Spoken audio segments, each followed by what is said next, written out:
Bonjour à toutes et à tous. Je m'appelle Ikram Rkiwi, je suis chargée de projet en harcèlement sexuel au travail au Conseil d'intervention pour l'accès des femmes au travail.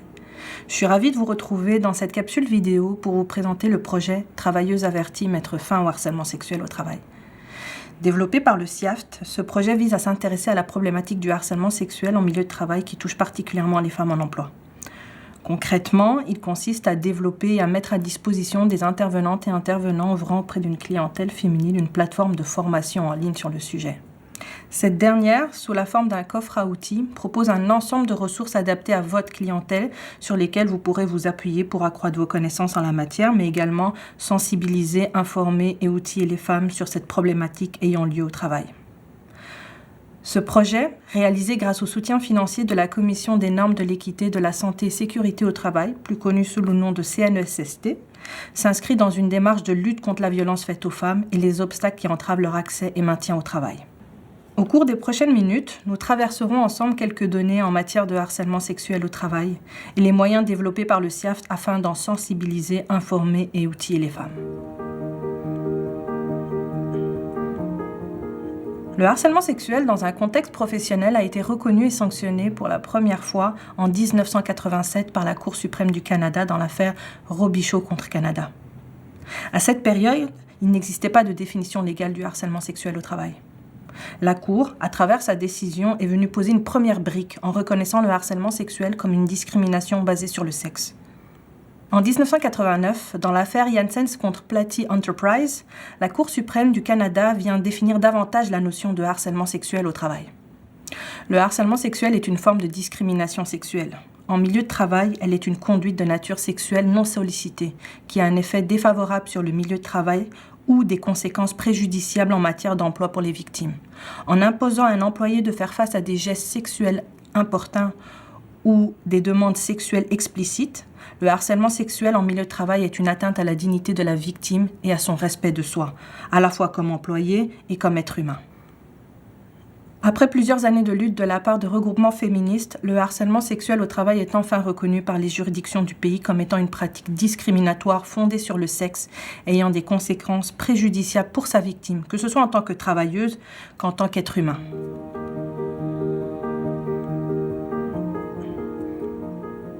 Au Québec, depuis juin 2004, le harcèlement sexuel en milieu de travail est régi par la loi sur les normes du travail. Des dispositions légales y sont introduites afin de définir le harcèlement au travail et le prévenir en instaurant des droits et obligations aux travailleurs et employeurs.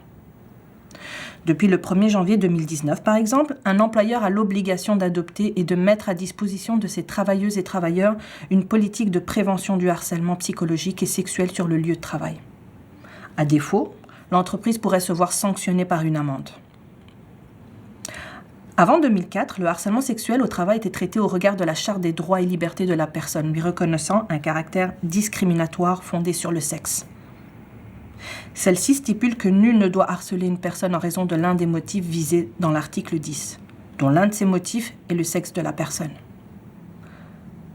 Depuis 2004, c'est la CNSST qui est devenue le principal organe compétent pour traiter les plaintes de harcèlement ayant lieu dans un contexte de travail, qu'il soit psychologique, sexuel ou discriminatoire. À l'heure actuelle, il n'existe pas de définition légale propre au harcèlement sexuel au travail dans la loi sur les normes du travail. Celle-ci est réputée être incluse dans la définition du harcèlement psychologique reprise, elle, dans la loi. En son article 81.18, la loi définit le harcèlement psychologique comme suit. Une conduite vexatoire se manifestant soit par des comportements, des paroles, des actes ou des gestes répétés, qui sont hostiles ou non désirés, laquelle porte atteinte à la dignité ou à l'intégrité psychologique ou physique du salarié et qui entraîne pour celui-ci un milieu de travail néfaste. Pour plus de précision, le harcèlement psychologique comprend une telle conduite lorsqu'elle se manifeste par de telles paroles, de tels actes ou de tels gestes à caractère sexuel. Une seule conduite peut aussi constituer du harcèlement psychologique si elle porte une telle atteinte et produit un effet nocif continu pour le salarié. Le harcèlement sexuel au travail est une conduite qui vise particulièrement les femmes en emploi. Au fil des années, les données ont révélé le caractère dirigé et sexiste du harcèlement sexuel au travail et souligné que les femmes en étaient les principales victimes. En 1993, selon une enquête sur la violence envers les femmes de Statistique Canada, 6% des Canadiennes de 18 ans et plus et occupant un emploi rapportaient avoir été victimes de harcèlement sexuel au travail dans l'année précédant l'enquête. Sur l'ensemble de la vie active, la proportion s'élève à 23% des Canadiennes. En 1998, une enquête révèle que 8% des travailleuses de 15 ans et plus au Québec ont rapporté avoir été victimes de paroles et gestes à caractère sexuel non désirés dans leur milieu de travail au cours des 12 mois précédant l'enquête. Il est de 2% en ce qui concerne les hommes. En 2001, la CDPDJ, la Commission des droits de la personne et des droits de la jeunesse, l'organe chargé du respect de la Charte des droits et des libertés de la personne, accueillait sur une année 56 plaintes pour harcèlement discriminatoire au travail fondé sur le sexe. En 2006, une enquête révèle que 63% des plaintes pour harcèlement psychologique déposées à la CNET, anciennement CNESST, l'ont été par des femmes, laissant penser qu'une majorité concernait des conduites d'ordre sexuel. En 2014, plus récemment, un sondage indépendant d'Angus & Reid révèle que 43% des femmes canadiennes mentionnent avoir été victimes de harcèlement sexuel au travail, soit près d'une femme sur deux, et que 80% ont choisi de garder le silence, soit plus de 3 femmes sur 4. Ainsi, le harcèlement sexuel au travail, en plus d'être une conduite vexatoire à l'égard de la personne à l'emploi, est également une pratique discriminatoire dirigée envers les femmes. À ce titre, la CDPDJ peut également accueillir et traiter une plainte pour harcèlement sexuel, qui sera une plainte pour discrimination fondée sur le sexe. Le harcèlement sexuel au travail se manifeste sous différentes formes. Effleurer et toucher physiquement de manière volontaire et non désirée une collègue, solliciter des faveurs sexuelles ou lancer des rumeurs de nature sexuelle, faire des remarques d'ordre sexuel, tenir des propos inappropriés sur l'apparence physique et le corps de la femme, plaisanter, dénigrer l'identité et ou l'orientation sexuelle d'une collègue, faire des blagues et remarques déplacées à l'égard des femmes en général, insulter en tenant des propos à caractère sexuel, insister avec des questions d'ordre personnel et intime, porter un regard dirigé et insister sur les parties intimes et sexuelles d'une femme, afficher des photos et vidéos à caractère pornographique, faire du chantage sexuel à une collègue. Il s'agit de toutes sortes de manifestations du harcèlement sexuel en milieu de travail.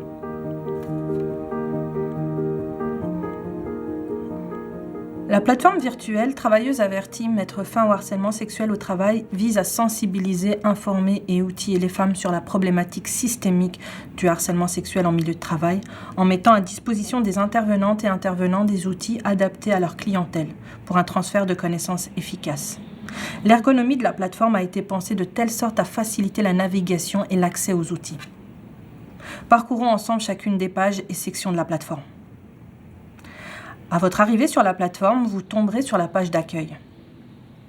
Sur cette page d'accueil, 4 grands onglets intitulés respectivement « S'informer »,« Dénoncer »,« Animer une activité »,« En savoir plus » sont repris. Il s'agit des 4 grandes sections et angles adoptés pour traiter de notre sujet. Chacune d'elles vise un objectif particulier sur lesquels nous reviendrons dans quelques minutes. En déroulant la page d'accueil, vous trouverez quelques faits saillants sur le harcèlement sexuel au travail à l'égard des femmes, une présentation de la plateforme et de ses objectifs, ainsi qu'une explication des 4 grands onglets mentionnés. Vous trouverez également en haut à droite 3 petits onglets « À propos »,« Trousse de formation » et « Tester vos connaissances ». Les 2 premiers vous redirigeront directement vers des sections contenant de l'information générale ou vers les 4 grands onglets de la plateforme. Quant à l'onglet « Tester vos connaissances », celui-ci vous amènera vers un test d'évaluation de votre capacité ou celle de votre public à identifier dans un contexte de travail le harcèlement sexuel. Tel qu'évoqué il y a quelques minutes, 4 grands onglets organisent notre plateforme et dans lesquels vous y trouverez les outils développés par le CIAFT. Notre premier onglet, « S'informer », comprend 3 capsules vidéo intitulées respectivement « Subir le harcèlement sexuel au travail »,« Dénoncer le harcèlement sexuel au travail » et voir le harcèlement sexuel au travail. Ces capsules vidéo d'une durée de 5 minutes environ abordent chacune un aspect important du harcèlement sexuel au travail. En plus d'être informatives, ces capsules vidéo visent à présenter les actions à entreprendre pour les victimes pour faire face à cette conduite vexatoire et discriminatoire. Elles constituent donc des ressources pertinentes sur lesquelles vous appuyez pour entamer des discussions et échanger avec votre clientèle sur le contenu des vidéos et les situations présentées. Vous verrez que le contenu des vidéos est chargé d'informations en tout genre et qu'à ce titre, plusieurs angles de discussion peuvent être abordés. Par exemple, il est fait référence à des situations de harcèlement sexuel entre deux personnes de même sexe, ayant des positions professionnelles de même niveau, ce qui peut conduire à des discussions sur le fait que le harcèlement sexuel au travail ne se limite pas forcément à des rapports hommes-femmes ou des rapports de hiérarchie. Dans un autre cas de figure, vous verrez que le témoin de harcèlement sexuel peut être un soutien important, ou encore que la politique de prévention du harcèlement psychologique et sexuel du milieu de travail est une ressource importante sur laquelle se référer. Il s'agit ici d'éventuels angles de discussion à échanger avec votre clientèle.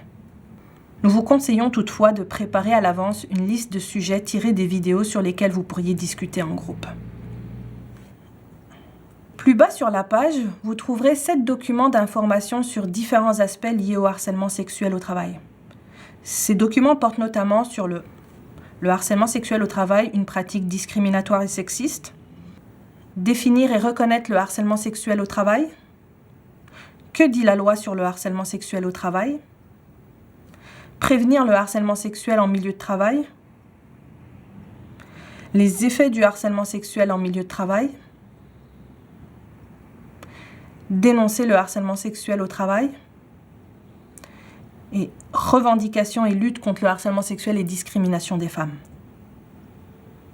Ces documents sont des documents de synthèse et d'information relatifs à différents sujets touchant la problématique du harcèlement sexuel au travail.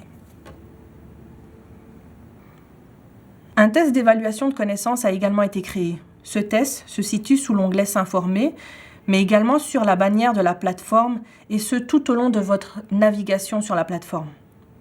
Il s'agit d'un test reprenant 8 différentes situations se déroulant dans un contexte professionnel.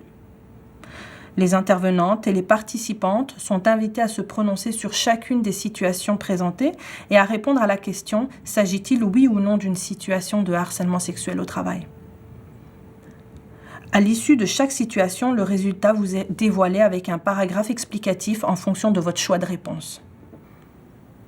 Après les 8 situations présentées, vous serez en mesure de voir quels sont les éléments à garder en tête pour bien identifier le harcèlement sexuel en milieu de travail. Le test d'évaluation peut être effectué individuellement ou collectivement, permettant ainsi des échanges et discussions en groupe. Sous l'onglet « Dénoncer », un parcours retraçant les étapes et les moyens pour dénoncer le harcèlement sexuel au travail est présenté. Celui-ci se présente sous la forme d'un parcours type recensant les différentes ressources existantes dans un objectif de dénonciation du harcèlement sexuel vécu au travail. La présentation, sous forme de schéma, a été pensée de telle sorte à faciliter la compréhension du parcours de dénonciation et des différentes ressources pour vous et votre groupe. Le parcours est d'ailleurs présent sous format PDF afin de pouvoir le télécharger et l'imprimer. Mentionnons ici que le parcours de dénonciation tel que présenté s'arrête au processus de médiation proposé par la CNESST dans son processus de plainte et de règlement en matière de harcèlement sexuel au travail. Pour connaître la suite éventuelle en cas de non-accord au cours de la médiation, celle-ci est détaillée dans notre dépliant dans la section « Mesures de prévention et de dénonciation du harcèlement sexuel au travail ».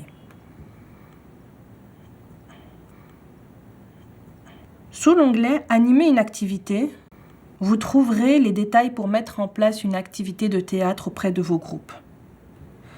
Il s'agit d'une activité qui invite vos groupes à participer de manière physique et à en être des acteurs.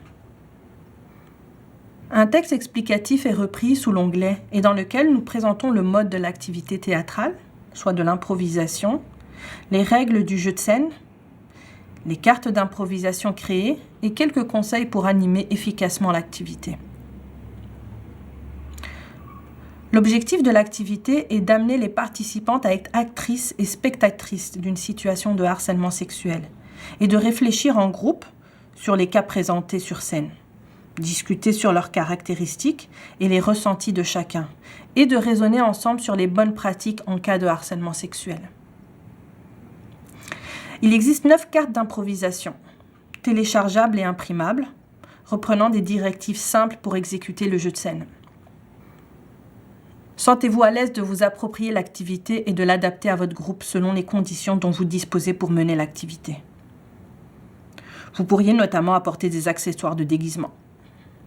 Enfin, le dernier onglet, En savoir plus, recense des sources d'informations en ligne et des sites d'organismes afin d'en apprendre davantage sur le sujet ou tout simplement pour diriger les femmes victimes de harcèlement sexuel au travail vers des organismes experts en la matière. Les outils qui vous sont présentés ici et sur la plateforme ont pour objectif de favoriser l'auto-formation du personnel d'intervention, de stimuler le partage d'outils pouvant être efficaces et d'encadrer l'animation d'activités de sensibilisation en matière de harcèlement sexuel au travail auprès des femmes, afin d'encourager les échanges sur la question et les accompagner dans leur processus de retour ou maintien au travail. Il existe différentes ressources disponibles. Le CIAFT, le Conseil d'intervention pour l'accès des femmes au travail, est un organisme national féministe qui défend les droits des femmes au travail et qui fait la promotion des mesures permettant à ces dernières d'atteindre une pleine autonomie financière. Le GEIST, le groupe d'aide et d'information sur le harcèlement sexuel au travail, est un organisme communautaire dont la mission est d'aider les personnes ayant subi du harcèlement sexuel et ou psychologique dans leur milieu de travail. La CNSST, la Commission des normes de l'équité, de la santé et sécurité au travail, est un organisme auquel le gouvernement du Québec a confié la mission de promouvoir les droits et les obligations en matière de travail. Elle en assure le respect auprès des travailleurs et travailleuses et employeurs du Québec. Elle tente notamment à faire respecter les dispositions sur le harcèlement au travail prévues dans la loi sur les normes du travail et à accueillir les plaintes à ce sujet. La CDPDJ, la Commission des droits de la personne et des droits de la jeunesse, est un organisme non gouvernemental qui vise à assurer la promotion et le respect des droits de la personne. Ses responsabilités consistent entre autres à informer la population sur leurs droits, à mener des enquêtes en matière de discrimination ou à faire des recommandations auprès du gouvernement du Québec sur la conformité des lois par rapport à la Charte des droits et des libertés. La capsule vidéo touche à sa fin. Je vous remercie de l'avoir suivie en espérant qu'elle vous éclaire davantage. Si vous avez encore des questions sur certaines fonctionnalités de la plateforme, je vous invite à prendre contact avec nous. Il nous fera plaisir de vous accompagner dans son utilisation. Merci encore et ensemble mettons fin au harcèlement sexuel au travail.